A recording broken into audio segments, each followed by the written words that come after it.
Il est 13h05 sur Europe 1, la suite du journal de Clélie Mathias, et l'émotion est toujours très vive à Ferrand-Arnois dans l'Aisne.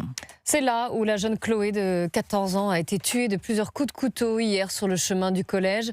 Le principal suspect, qui pourrait être son ex-petite amie, a reconnu les faits ce matin. Âgé de 23 ans, il vivait chez ses parents et n'avait pas d'emploi. Bonjour Antoine Bienvaux.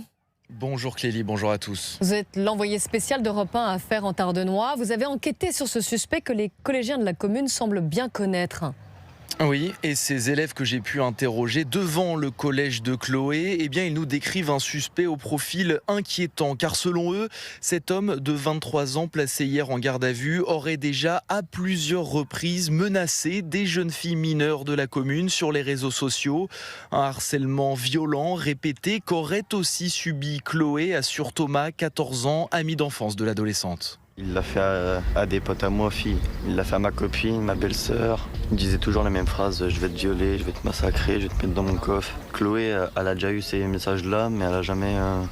On dirait qu'elle aimait avoir ces phrases-là en fait, dans ses messages. Et c'est comme ça qu'ils se sont mis en couple.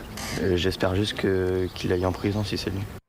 Alors ces éléments pour l'instant ils ne sont pas confirmés ni infirmés d'ailleurs par les enquêteurs qui poursuivent l'interrogatoire du suspect.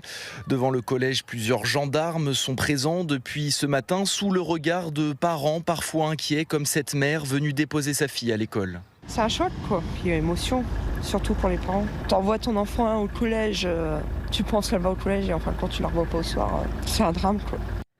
Une émotion aussi très vive à quelques centaines de mètres de là, dans le quartier où résidait Chloé. Beaucoup de voisins ont d'ailleurs refusé de s'exprimer à notre micro ce matin, submergés par l'émotion.